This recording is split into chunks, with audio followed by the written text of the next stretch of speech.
책 영혼의 끝, 무려 1955년 책으로 SF 거장 아이작 아시모프 세계관의 가장 첫 번째 책입니다. 소설 속의 역사는 20세기에 핵폭탄이 개발되지 않고 24세기에 시간공학이 발명됩니다. 27세기에 시공간의 독립적인 시간을 오가는 영혼이란 기관을 짓기에 이르릅니다. 현실 변경 공학이 발명된 이후 잘못될 수 있는 역사를 제거하는 기관으로 발전합니다.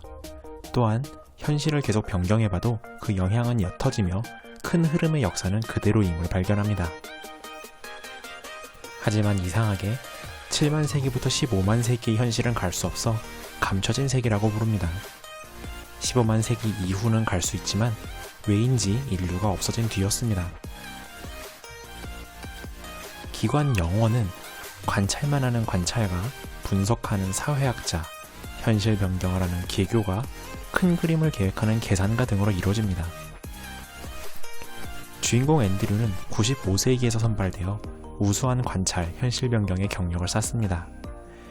모든 시대 위원의 위원이기도 한 대계산가 라반이 그를 직속 기교가로 특별 채용합니다. 라반은 78세기에서 선발한 견습생 브래들리를 붙여 원시 역사를 가르치라고 합니다. 출신 시대에 따라서 금욕적인 앤드류와 달리 브래들리는 이미 결혼까지 해봤습니다. 앤드류는 이번 근무지인 482세기로 갑니다. 그리고 담당 계산가 호브를 만납니다. 그리고 사무실에서 개방적으로 입은 여성 노이스를 보고 첫눈에 반합니다. 영원인의 정식 선발, 즉 시간에서 데려온 뒤 그 존재를 지워버리는 것이 아님을 알게 되고 앤드류는 호브에게 시간인을 불법으로 데려온 상태냐고 정식으로 항의합니다. 호브는 시대의 권력층 관찰이 필요했고 여성시대의 노이스가 사교에 적합해서 부른 것이라고 합니다. 앤드류야말로 임무보다 사랑에 빠진 것이냐며 영원인은 사랑이 금지라며 맞불을 놓습니다. 때마침 영원의 중앙 컴퓨터가 앤드류, 노이스 둘의 현실 동반 출장 관찰을 명령합니다. 현실에서 사교 모임을 하다가 흥겨워져 둘은 정말 관계를 갖게 됩니다. 앤드류는 관찰자의 역할로서 시대의 관찰 내용을 계산가 호브에게 전하고 시간인 노이스와 사적 관계를 허락해달라고 묻습니다. 하지만 호브는 허락은커녕 앤드류가 실험 대상이었음을 알려줍니다. 482세기에 영원인과 관계하면 영생한다는 잘못된 믿음이 퍼져 있어서 이를 관찰하려던 것이었습니다.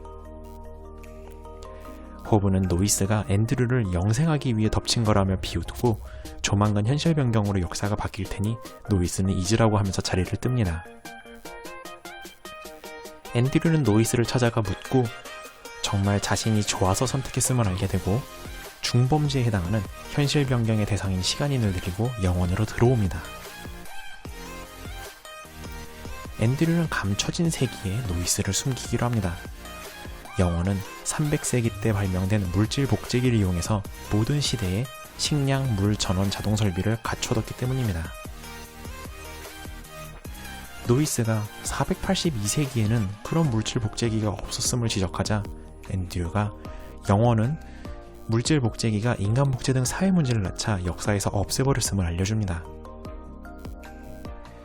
모든 세기 인류의 복지 총량을 늘리기 위해 영원은 이처럼 인류의 기술을 빼앗아 억압했습니다. 기술의 발전은 경쟁, 좌절, 그리고 핵전쟁에 의한 파멸로 쉽게 나았기 때문입니다. 482세기로 돌아온 앤드류는 아무 일 없단 듯이 일이 끝났다며 호브에게 인사를 하고 떠납니다. 575세기로 돌아오자 그 사이에 브랜들리는 라반의 밑에서 수학을 더 배웠습니다. 앤드류는 이제 일과 뒤마다 11만 세기로 몰래 찾아가 노이스를 만나곤 합니다. 노이스를 위해 482세기의 역사 물건들을 하도 챙기려 현실로 갔다가 자기 자신과 마주치기도 합니다. 앤드류는 2456세기의 현실 변경 출장이 잡히게 됩니다. 인류가 수천 수만 년마다 반복하는 우주 진출을 좌절시키는 일이었습니다. 인류는 우주로 나아가봐야 최대 2000년가량 식민지를 유지할 뿐 결국 고향 지구로 다 돌아오곤 합니다. 이를 수백만 번 기회를 줘보지만 영원은 결국 인류에게서 우주여행을 없애기로 결론을 내립니다. 출장 겸 해당 세기의 사회학자 인생 설계가에게 마치 업무인 듯이 482세기를 현실 변형한 뒤에 노이스가 존재하는지 조사를 시킵니다. 새로운 현실에 노이스가 없다면 현실 변경 뒤 역사에 영향이 없는 인물입니다. 인생 설계가의 계산 결과 없음을 알리자 앤드류는 참을 수 없이 기뻐합니다. 이 기쁜 소식을 노이스에게 알리려 했지만 갑자기 엘리베이터가 7만 세기 이상으로 올라가지 않게 됩니다. 앤드류는 이러한 권한을 가지면서 자신을 의심해왔던 호브의 지시라고 생각하고 482세기로 쳐들어갑니다. 호브는 과연 여태 앤드류가 노이스를 현실에서 빼와서 영혼에 숨긴 것을 모두 알고 있었습니다. 앤드류의 사리로부터 도망치면서 모든 시대위원회에 이러한 모든 사실을 전송해버립니다. 575세기에 라반을 포함한 6인의 위원이 모두 모였고 앤드류를 무력하게 끌려옵니다.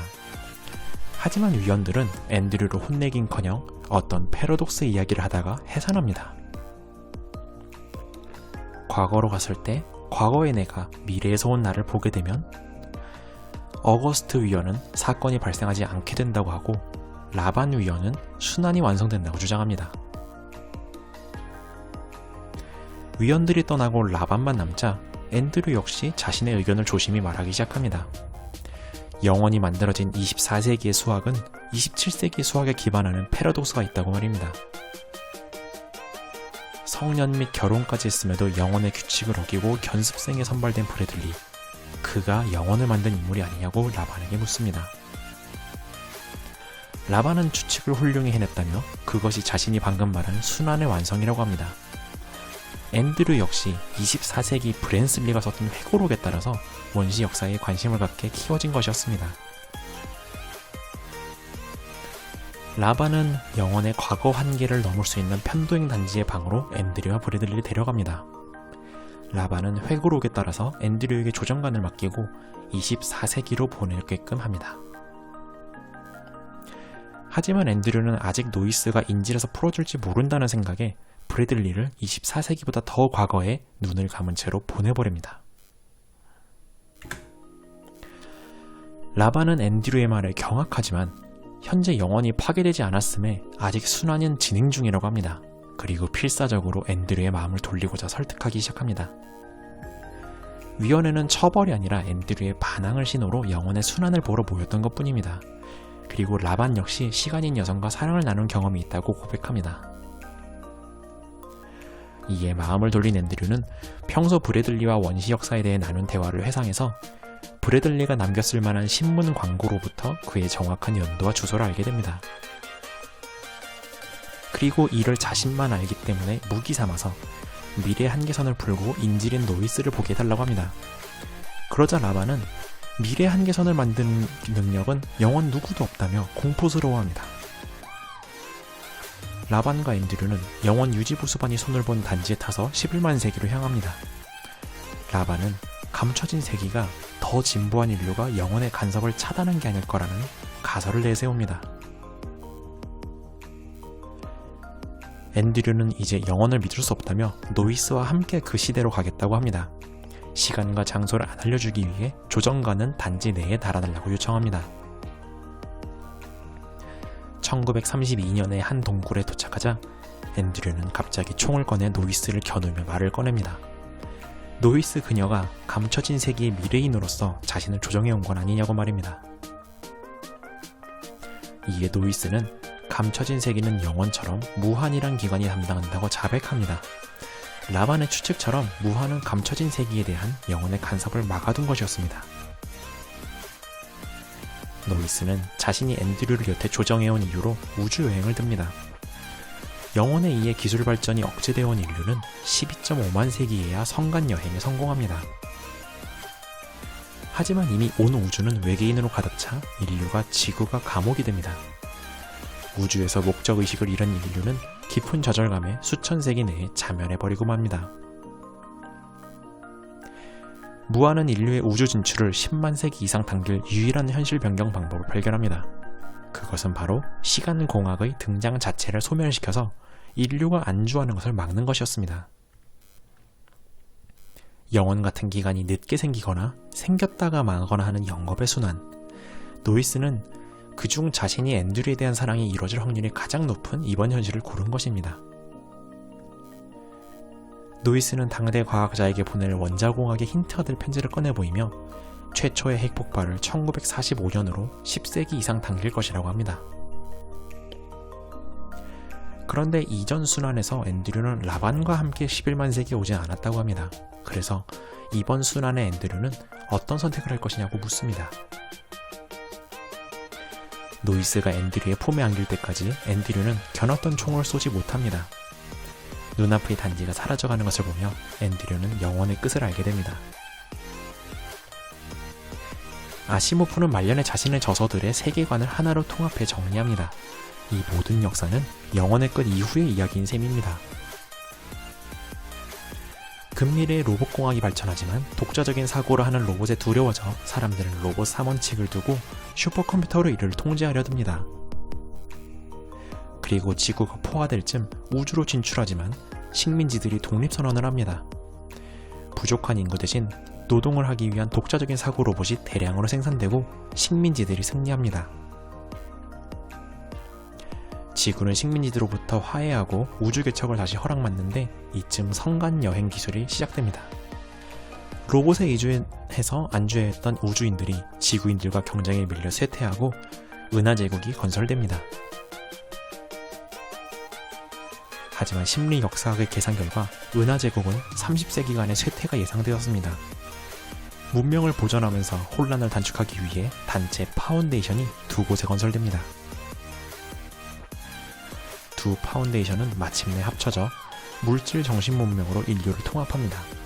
그리고 은하 바깥에서 온 외계 문명들과도 조우하고 교류하는 성숙함을 보입니다. 요약 페이지입니다. SF 거장 아이작 아시모프가 쓴 시간 패러독스 소설이었습니다. 타임머신 기술을 가지고 스스로의 역사를 수정할 힘을 갖게 될 때 모든 시대, 모든 생명의 행복의 최대화를 추구하기 위해 도전, 경쟁, 상처를 최소화했더니 오히려 파국을 불렀다는 도덕적인 질문을 던진 책입니다. 이상 책 요약을 마치겠습니다. 감사합니다.